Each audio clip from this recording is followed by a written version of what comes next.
Buenos días, un placer estar de nuevo con ustedes y orientar a la audiencia sobre una problemática en realidad muy compleja que se presenta entre el sector privado y el gobierno en un momento de crisis económica, donde el mercado prácticamente se encuentra paralizado. Esta solicitud en estos momentos, ¿cuáles serían las consideraciones que se deberían de tomar por parte del gobierno para también apoyar a los empresarios que han sufrido producto de la pandemia? Fíjense que el pago del impuesto sobre la renta se basa en el principio de capacidad de pago. Y en un momento en que la actividad económica está parcialmente paralizada debido a las medidas de restricción, y las empresas no han logrado vender, algunas han cerrado, suspendido operaciones, y por lo tanto no hay capacidad de pago. Entonces el COEP sugiere de entrada la suspensión de los pagos a cuenta, ahorita que inicia el 30 de septiembre. Sin embargo, esto es una situación bien compleja porque, por un lado, el COEP vela por que las empresas sigan operando, porque esto implica sostenibilidad de empleos. Entonces, la verdad que deben de sentarse ambos sectores y empezar a considerar algunos puntos sobre quién debe sacrificarse. O sea, ¿se sacrifica el pueblo o se sacrifica el gobierno? Entonces, hay mecanismos internos compensatorios cuando hay caídas de ingresos, y es el endeudamiento interno. No podemos recurrir más al endeudamiento externo. Entonces, yo aquí de entrada estoy planteando una solución. La propuesta del COEP es suspensión del pago del 1% activo neto y de los pagos a cuenta, bajo la consideración de que se puede hacer un pago único ya el 30 de abril del 2021, cuando el impuesto se haya causado, ya que los pagos a cuenta es un anticipo del impuesto. La ley ya establece que en el artículo 34 que se pagará en la medida que se genere la renta gravable en 4 cuotas. La ley establece que sería el 30 de julio, 30 de septiembre, 31 de diciembre, pero en este caso los plazos se han prorrogado debido a la crisis. Ya el decreto 30-2020 estableció esa prórroga a los obligados tributarios, e inclusive se dio un descuento el 30 de abril del 2020 del 8.5%, igualmente se redujo a un 75%, se ha hecho la propuesta de reducción a un 75% de los pagos a cuenta pendientes, pero aún así esa situación es insostenible para muchas empresas, y los principales perjudicados son los medianos y los pequeños. Entonces, una situación bien compleja, pero tiene solución. Licenciado, de llegarse a un acuerdo ante esta solicitud que ha hecho el COEP al gobierno, ¿qué efecto tendría en la economía nacional? ¿Qué consecuencias tendría? Fíjense que vamos por los números. Según el Presupuesto General de Ingresos y Egresos de la República 2020, los pagos a cuenta ascienden a 11.400 millones y la aportación y la retención del impuesto, el 1% activo neto, a 441 millones. Estamos hablando que es de un costo de oportunidad muy alto para el gobierno, tratándose de que sería ya el primer pago a cuenta del ejercicio fiscal 2020. Entonces, esa es una situación bien difícil, pero recordemos que hay empresas que han estado operando. Esa es la conflictividad. Entonces, ¿quiénes deben de pagar, hacer efectivos los pagos a cuenta y quiénes no? Entonces, es una cuestión de información que la maneja el COEP y que la maneja el gobierno.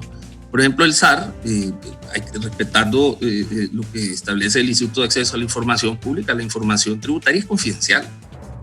Eso no se puede revelar, pero ellos pueden hacer perfectamente los análisis de qué empresas tienen esa capacidad de pago para enterar este impuesto a través y que están suscritos a los pagos a cuenta.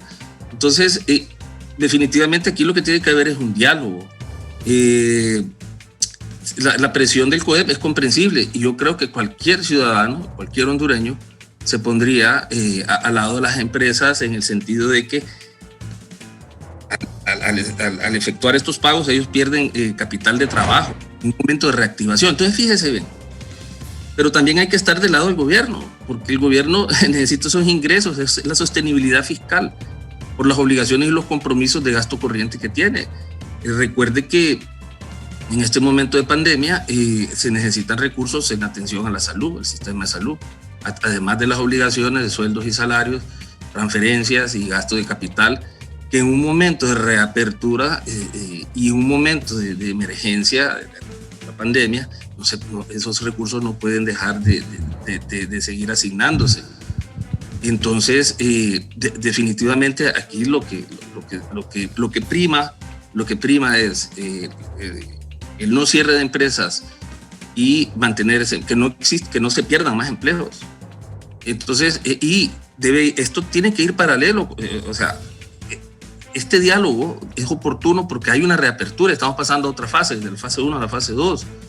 Entonces, sería un poco incongruente no negociar este tema de los pagos a cuenta en el momento de la reapertura, porque esa es la oportunidad ahorita de corto plazo para que el gobierno genere más ingresos tributarios. Recordemos que el impuesto sobre la renta no es el único ingreso tributario, tenemos los impuestos indirectos.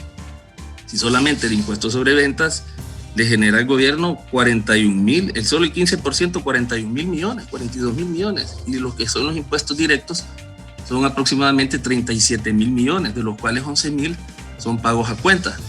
Entonces, muchos economistas y otros expertos hablan de que, bueno, una alternativa es paguen y se les reacudan sus deudas.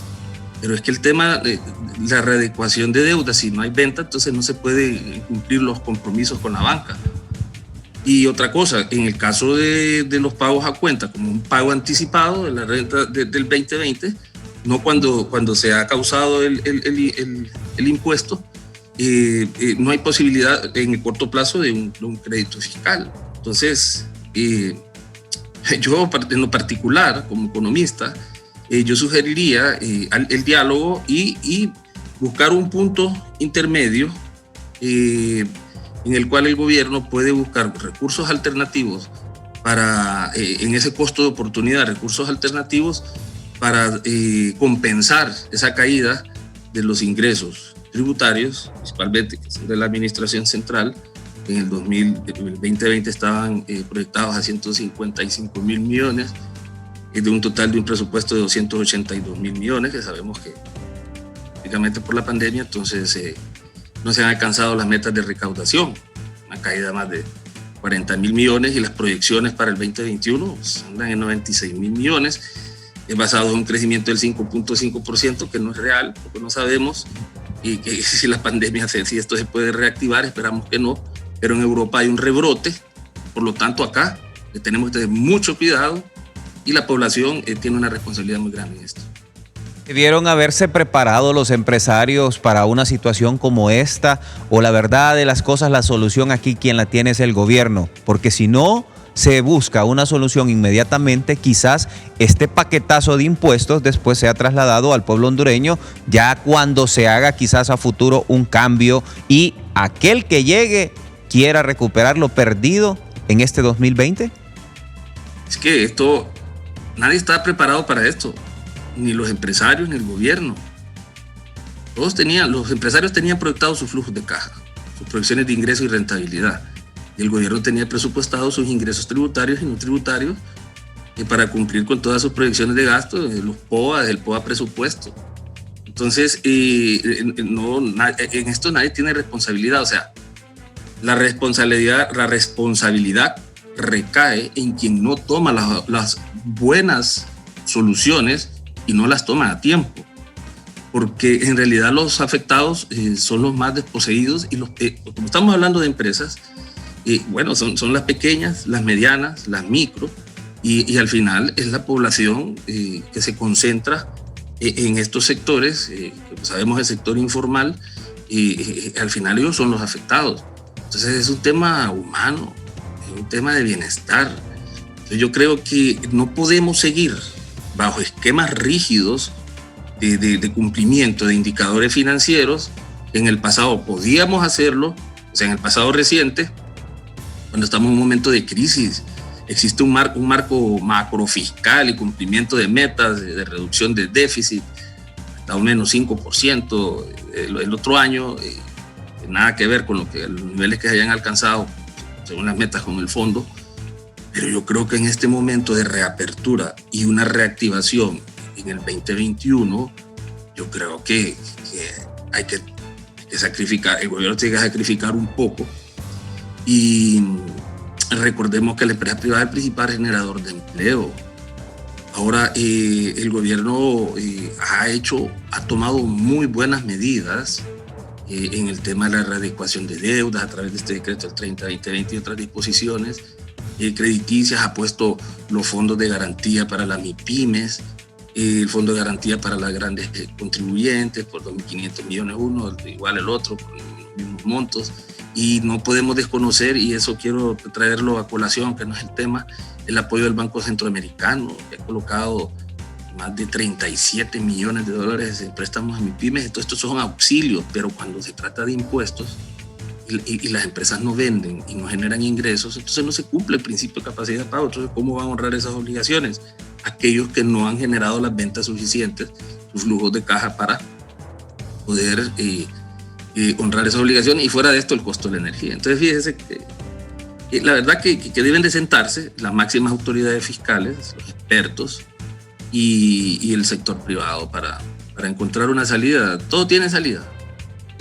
Licenciado, ¿se está tomando en cuenta un panorama muy probable en nuestro país para quizá el próximo mes, según lo que vaticinan algunos médicos, que para finales de octubre estaríamos teniendo el rebrote en nuestro país?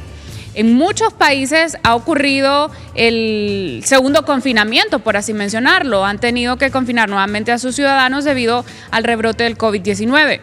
¿Qué pasaría en nuestro país, en la economía entonces, si no se toma en cuenta ese probable panorama que se avecina ya para el próximo mes? Mire,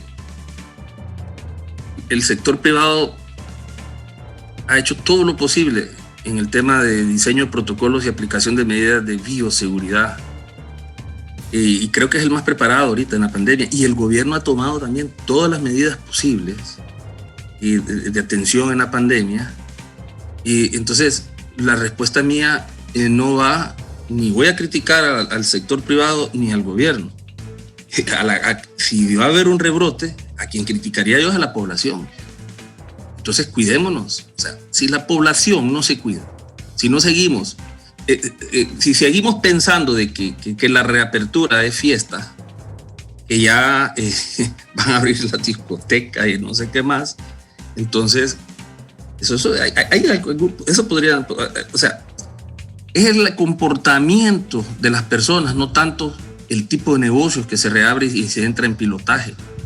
Es la responsabilidad de cada ciudadano cuidarse y saber las posibles consecuencias. Ya tuvimos un confinamiento bien largo, 4 o 5 meses, con consecuencias severas, hasta consecuencias psicológicas, principalmente consecuencias económicas. Entonces, mi crítica para un rebrote es a la población, que tienen que cuidarse. Tenemos que seguir con el gel en la mano, el alcohol al 70%, la mascarilla y el distanciamiento social. Funciona. Yo soy testigo que funciona. Yo no me ando el alcohol las 24 horas y con mi mascarilla hasta en mi casa. Tenemos que cuidarnos. Entonces esperemos que no se dé un rebrote, y como le digo, todo depende de la población.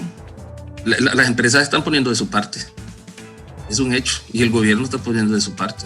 Licenciado, para finalizar, según su perspectiva, ¿cuál sería una posible solución que podrían tomar en consideración tanto el gobierno como el COET para poder salir de este problema económico en el que actualmente se encuentra el país? Es que el problema económico es complejo y hay temas de índole monetario, índole fiscal, índole estructural. Y en realidad las medidas que se han tomado han sido las adecuadas por parte del gobierno en el tema crediticio, en los alivios tributarios. Hasta el momento habría surgido una conflictividad. En el tema de la atención a la pandemia se ha hecho un gran esfuerzo, y es de reconocer las personas que están en la primera línea, el personal de salud. Eso debemos de todos los hondureños de felicitar a este grupo, este sector de hondureños profesionales de la salud. Yo creo que aquí lo que priva es salirnos de ese esquema de cumplimiento de indicadores y que nuestro indicador principal sea el bienestar de las personas. Yo creo que hay suficientes recursos en la banca. El banco, hay un exceso de liquidez. No podemos seguir dependiendo de los recursos. Obviamente los necesitamos. Mire, lo que es la banca de desarrollo, los acreedores internacionales están dando un gran espaldarazo, pero los desembolsos no son expeditos, llevan todo un proceso. O sea, no es de un día para otro. Bueno, la última, la información que yo tengo eran 387 los desembolsados de más de casi 3.000, 4.000 millones autorizados por el Congreso Nacional. Bueno, la cifra es más alta, bastante alta. Entonces, yo creo que lo que se necesita es que el gobierno debe hacer un poquito más de tomar medidas más agresivas en materia de gestionar recursos a la Secretaría de Finanzas para compensar la caída en ingresos, y eso se podría lograr a través de ciertos mecanismos, por ejemplo, el financiamiento del Banco Central a la Secretaría de Finanzas, que el mismo presidente del Banco Central dijo que la ley del Banco Central lo regula y que es un porcentaje que se ha hecho en el pasado, pero entonces ¿por qué no reformar la ley? Y si va a haber una caída de ingresos tributarios, un préstamo puente como una medida de alivio temporal, y continuar en forma más agresiva con los programas de asistencia y financiamiento a MIPYME, que me parece que no ha habido mucha agilidad. La última noticia que tengo que fueron $40 millones, que sean 40 millones de lempiras que se han embolsado a MIPYME de una disponibilidad de 2.500. Ojalá no me equivoque en el dato, pero lo que se requiere es más agilidad y identificar bien las fricciones de por qué el crédito no llega. Porque si el problema es impuestos, si no hay capacidad de pagar impuestos, entonces compensemos y démosle capital de trabajo a las empresas por el lado crediticio y eliminemos las fricciones. Recurramos a la red no tradicional de crédito si los fondos de garantía no son muy ágiles. Y sigamos el modelo, el caso del BESI a través de la banca, que es un éxito, ¿no? Y los programas del BID y todo, el gobierno va a seguir con los programas de infraestructura y algunos programas agrícolas, pero se necesita más contundencia y identificar las fricciones y atacarlas directamente para definir líneas de política claras.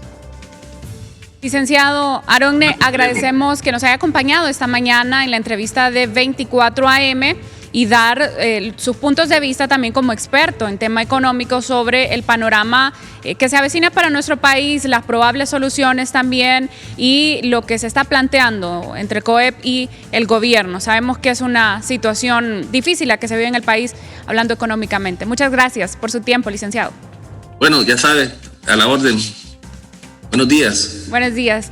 Y valoramos sus criterios. También algo importante que él mencionaba, que en esta reapertura también depende mucho el comportamiento de nosotros como ciudadanos. Si tomamos la reapertura como una fiesta, esperemos para finales de octubre una situación bastante crítica. Y si queremos apaciguar las consecuencias que pueden aproximarse en nuestro país, hablando de manera económica y también en salud, tenemos que saber